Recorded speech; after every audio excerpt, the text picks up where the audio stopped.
नमस्कार, हमारी खास पेशकश में आपका स्वागत है। मैं हूं मनोज मानस और सबसे पहले हम अपनी खास जो खबर की बात करने वाले हैं वो है हिंडनबर्ग पर रार सियासी तकरार की। आपको बता दें, अमेरिकी शॉर्ट सेलर हिंडनबर्ग ने इस बार अपनी रिसर्च रिपोर्ट में सेबी पर बड़ा खुलासा किया है। इसमें अडानी ग्रुप और सेबी चीफ के रिश्तों के बारे में बताया है।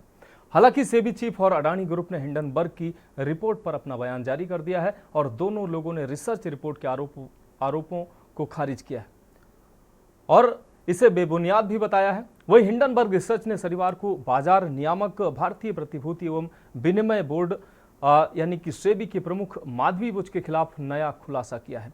अब इस मुद्दे पर संजय सिंह ने कहा कि सरकार को हिंडनबर्ग के खुलासे की भनक लग गई थी। यही वजह है कि प्रधानमंत्री नरेंद्र मोदी ने 3 दिन पहले संसद सत्र खत्म कर दिया। आम आदमी पार्टी के सांसद संजय सिंह ने प्रतिक्रिया दी। उन्होंने कहा कि सरकार को हिंडनबर्ग के खुलासे की भनक लग गई थी। यही वजह है कि प्रधानमंत्री मोदी ने 3 दिन पहले संसद सत्र खत्म कर दिया। मोदी सरकार सिर से पैर तक भ्रष्टाचार में डूबी है, संजय सिंह ने आरोप लगाए।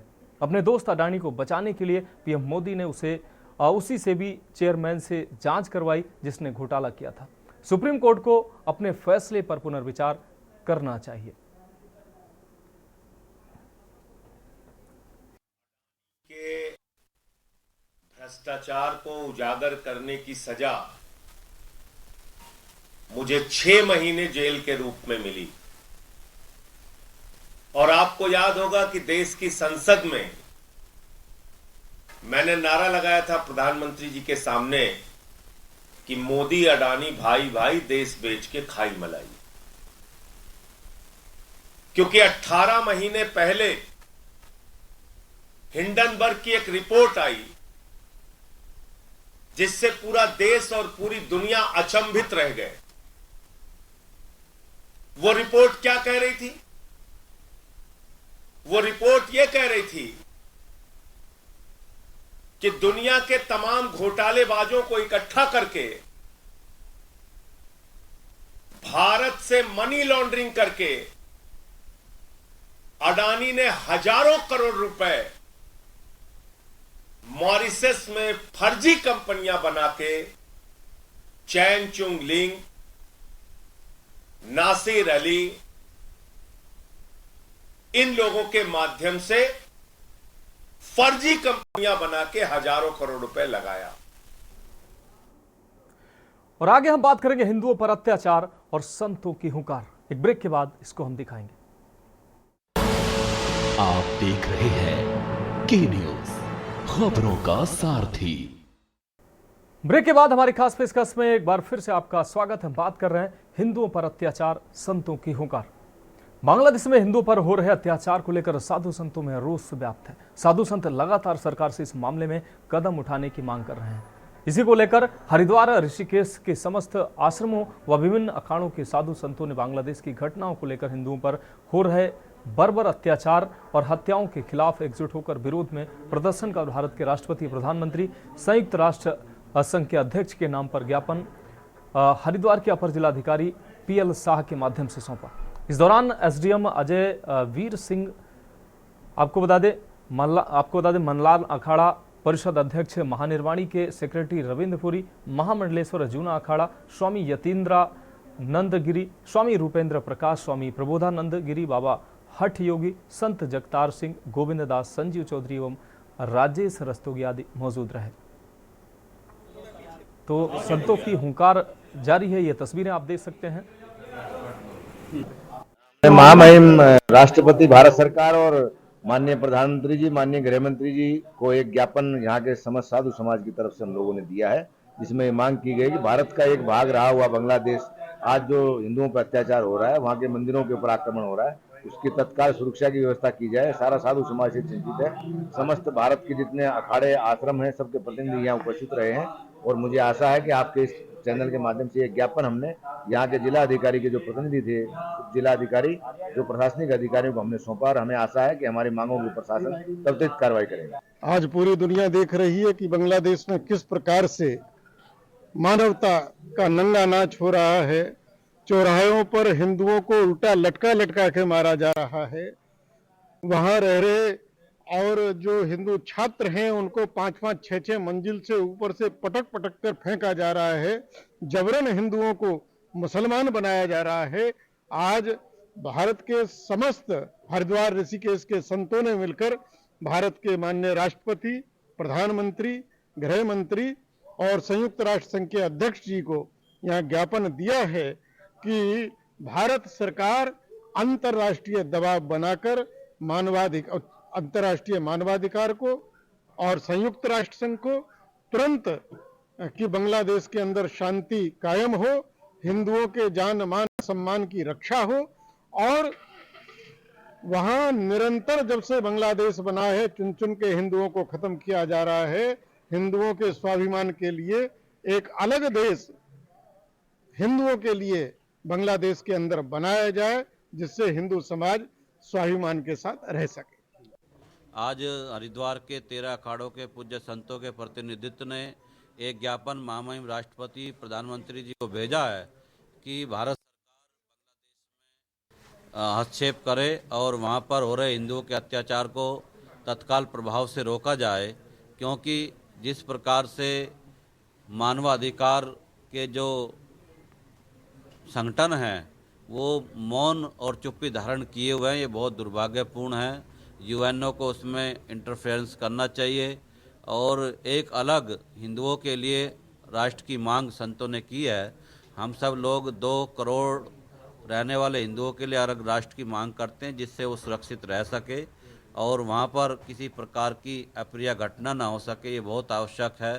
आज ये प्राचीन अवधूत मंडल हरिद्वार के साधु संतों ने एक ज्ञापन दिया है और इस ज्ञापन में बांग्लादेश में जो माइनॉरिटी जो हिंदू हैं उन पे जो अत्याचार हो रहे हैं उन अत्याचारों को रोकने के लिए उन्होंने ये ज्ञापन दिया है और भारत सरकार से मांग की है कि इसमें तत्काल जो है भारत सरकार इंटरफियर करे।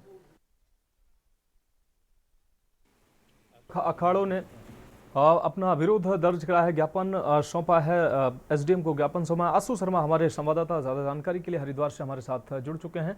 आशु, संतों ने एसडीएम को ज्ञापन सौंपा है, सभी अखाड़ों के प्रमुख संतों ने एकजुट होकर बैठक की और बांग्लादेश में हिंदुओं पर हो रहे अत्याचार को लेकर अधिकारियों को ज्ञापन सौंपा है और अपनी प्रमुख मांगों को लेकर यह ज्ञापन राष्ट्रपति और प्रधानमंत्री को संबोधित करते हुए ज्ञापित किया है। क्या कुछ अहम अपडेट?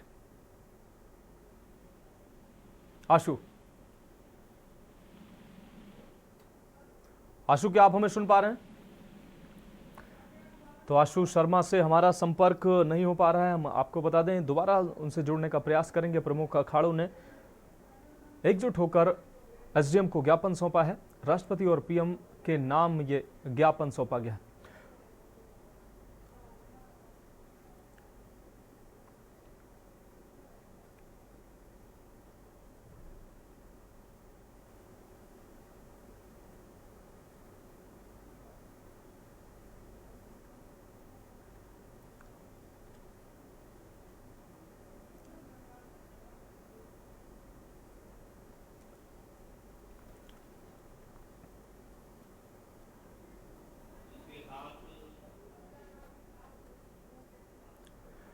और आगे हम बात करेंगे अत्याचार के खिलाफ विद्रोह, एक ब्रेक के बाद।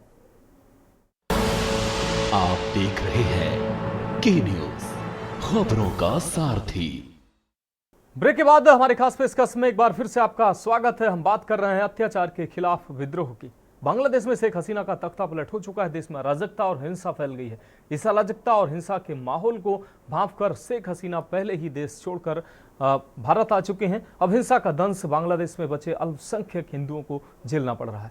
इस हिंसा की वजह से बांग्लादेश में रहने वाले हिंदू देश छोड़कर भागने को मजबूर हैं। पूरे देश में हिंदुवादी संगठन और आम जनता भारत में हिंदुओं पर हो रहे अत्याचार के खिलाफ सड़क पर उतरकर विरोध कर रही है और सरकार से हस्तक्षेप करके बांग्लादेश में हिंदुओं की सुरक्षा की मांग कर रही है। इस बीच शनिवार को बांग्लादेश में हिंदू समुदाय के कथित नरसंहार के खिलाफ ढाका और दुनिया के अन्य हिस्सों में हिंदू समूहों ने विरोध प्रदर्शन किया है। राजनीतिक अशांति से प्रभावित देश में हिंदू मंदिरों को नष्ट करने के खिलाफ भी विरोध प्रदर्शन हुए। समुदाय के सदस्यों की हत्या के विरोध में ढाका में बड़ी संख्या में हिंदू बाहर निकले और प्रदर्शनकारियों ने तख्तियां थाम रखी थी जिन पर लिखा था हिंदुओं को भी जीने का अधिकार है। आपको बता दें, हजारों की संख्या में हिंदू समाज के लोग ढाका की सड़कों पर इंसाफ की मांग के साथ उतरे। शुक्रवार को भी हिंदू समुदाय के खिलाफ हो रहे अत्याचारों के विरोध में बड़ी संख्या में हिंदू बांग्लादेशी नागरिक ढाका में सड़क पर उतरे और सैकड़ों लोगों ने सुरक्षा कानून व्यवस्था की स्थापना और धर्मनिरपेक्ष बांग्लादेश की मांग को लेकर नारे भी लगाए। राजधानी ढाका के शाहबाग चौराहे तक मार्च निकाला गया। प्रदर्शनकारियों ने मांग की है कि सरकार उन लोगों को मुआवजा दे जिन्होंने अपनी संपत्ति खोई है और जिन मंदिरों को तोड़ा गया है उनका पुनर्निर्माण किया जाए। प्रदर्शनकारियों ने कहा कि वे देश छोड़ने वाले नहीं हैं, अपना अधिकार पाने के लिए सड़कों पर बने रहेंगे।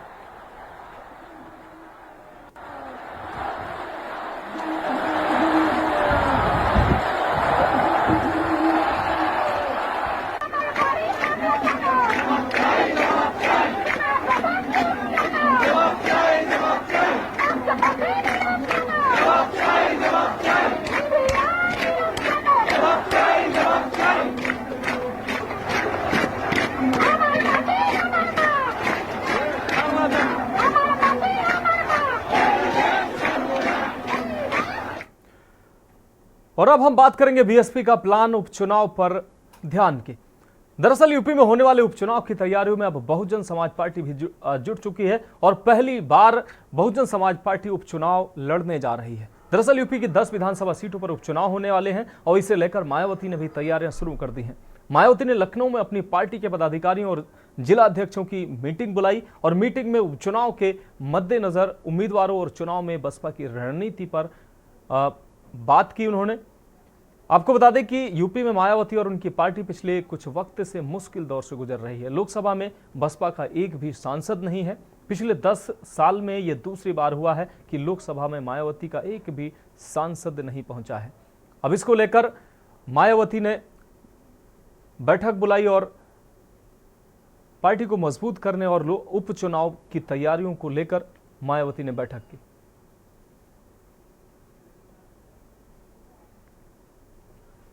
तो उपचुनाव को लेकर बसपा का मंथन जारी है। आपको बता दें, कौशलेंद्र हमारे संवाददाता लखनऊ से ज्यादा जानकारी के लिए हमारे साथ जुड़ गए हैं। कौशलेंद्र, बहुजन समाज पार्टी पहली बार उपचुनाव में ताल ठोकने के लिए उतर रही है। मायावती ने इसको लेकर पदाधिकारियों के साथ बैठक की है। अभी तक का जो मायावती का जो अभी पिछला लोकसभा चुनाव है वो अच्छा नहीं रहा। अब उपचुनाव की तैयारियां मायावती पुरजोर से कर रही हैं। कौशलेंद्र जी बिल्कुल, देखिए आपको बताएं कि बहुजन समाज पार्टी की अगर हम बात करें तो अगर देखा जाए इतिहास में भी आप जाइए तो 2012 तक सत्ता में रहने के बाद उसके बाद जब 2012 के इलेक्शन हुआ उसके बाद इनका ग्राफ गिरा है। 2014 में इनको लोकसभा में 0 सीटें मिली। हालांकि 2017 में इनके पास 19 सीटें आई, लेकिन जो 2019 का इलेक्शन हुआ सब सपा और बसपा गठबंधन और उसमें इनका फायदा हुआ कि 0 से 9 से 10 का आंकड़ा छू लिया। लेकिन 2022 के इलेक्शन में अगर देखा जाए तो मात्र एक विधायक बलिया से उमा शंकर वो जीते, उसके बाद 4 सीटों पर इनको हार मिली।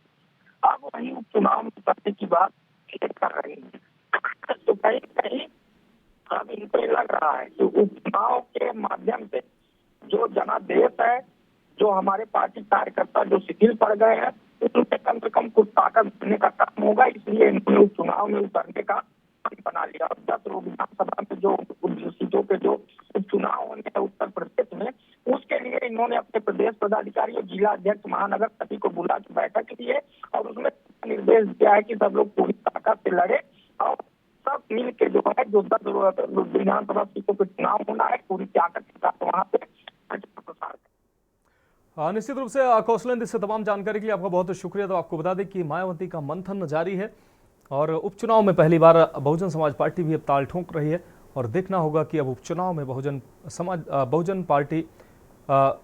समाज पार्टी का कैसी तैयारियां रहती हैं और कैसा नतीजा निकल कर आता है।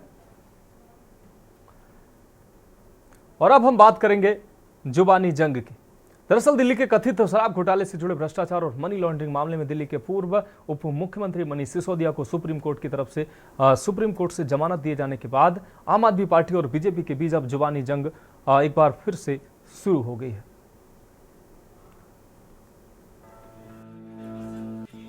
दिल्ली के कथित शराब घोटाले से जुड़े भ्रष्टाचार और मनी लॉन्ड्रिंग मामले में दिल्ली के पूर्व उप मुख्यमंत्री मनीष सिसोदिया को सुप्रीम कोर्ट की तरफ से जमानत दिए जाने के एक दिन बाद आम आदमी पार्टी और बीजेपी के बीच जुबानी जंग शुरू हो गई है। मनीष सिसोदिया ने शनिवार को दिल्ली में पार्टी दफ्तर में मौजूद कार्यकर्ताओं से कहा कि वो देश में चल रही तानाशाही के खिलाफ लड़ें। नहीं, अपने आप को कहते हैं तानाशाही के खिलाफ। ये जो लड़ाई है सिर्फ आम आदमी पार्टी के कार्यकर्ताओं की नहीं है, सिर्फ विपक्ष के पार्टी कार्यकर्ताओं की नहीं है, ये देश के एक एक आम आदमी की है।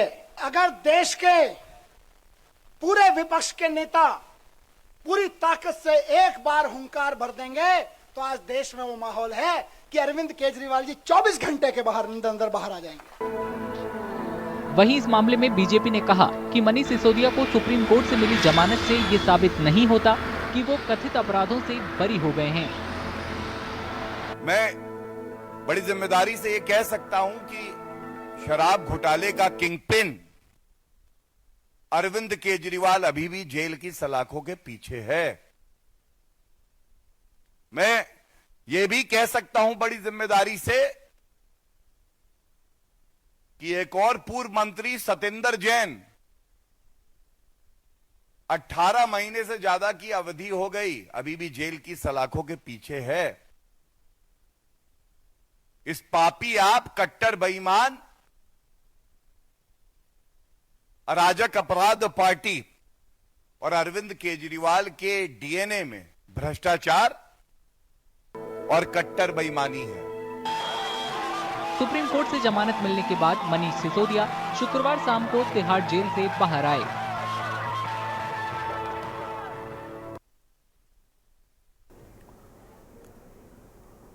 और अब हम बात करेंगे फिर फंसा पेच। आपको बता दें, उत्तर प्रदेश में होने वाले 10 सीटों के उपचुनाव को लेकर एक बार फिर से गठबंधन में पेच फंसने लगा है। दरअसल ये पेच फंसा है सीटों के उस बंटवारे को लेकर जिस पर समाजवादी पार्टी और कांग्रेस भी अपना अपना दावा ठोक रही हैं। उत्तर प्रदेश कांग्रेस कमेटी ने हाल ही में इस उपचुनाव को लेकर एक महत्वपूर्ण बैठक का आयोजन किया। इस दौरान चर्चा हुई थी कि उसकी दावेदारी इन 5 सीटों पर होगी, कांग्रेस की दावेदारी होगी जहां एनडीए के प्रत्याशी थे। जबकि चर्चा इस बात की है कि समाजवादी पार्टी कांग्रेस को 2 से लेकर 4 सीटें देने की तैयारी कर रही है। फिलहाल सीटों के इस पेच को लेकर अब मामला दिल्ली दरबार तक पहुंच चुका है। अनुमान यही लगाया जा रहा है कि जल्द ही इस मामले को सुलझा लिया जाएगा। उपचुनाव को लेकर उत्तर प्रदेश में सत्ता पक्ष से लेकर विपक्ष भी अपनी पूरी फील्डिंग सजाने में लगे हैं, लेकिन इसी सियासी दांवपेच में मामला एक बार फिर से गठबंधन के समाजवादी पार्टी और कांग्रेस के बीच फंसता दिखाई दे रहा है। सूत्रों की माने तो कांग्रेस ने हाल ही में हुई बैठक के दौरान तय किया है कि जिन 5 सीटों पर भाजपा या एनडीए के विधायक थे वहां पर उनकी दावेदारी होगी। इसी दावेदारी को देखते हुए कांग्रेस ने प्रदेश के पदाधिकारियों समेत उन जिला अध्यक्षों को भी बुलाया था जिसमें विधानसभा सीटें आती हैं। चर्चा इस बात पर हुई कि जब लोकसभा चुनाव में कांग्रेस ने बेहतर प्रदर्शन किया है तो इस विधानसभा के उपचुनाव में भी उसको मौका मिलना चाहिए ताकि आने वाले विधानसभा चुनाव से पहले कांग्रेस की अपनी ताकत का भी अंदाजा हो सके।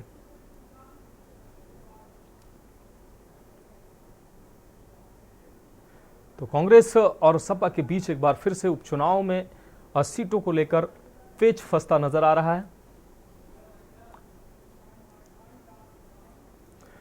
हमारी खास पेशकश में फिलहाल अभी के लिए इतना ही। मुझे दीजिए इजाजत और आप देखते रहिए के न्यूज इंडिया।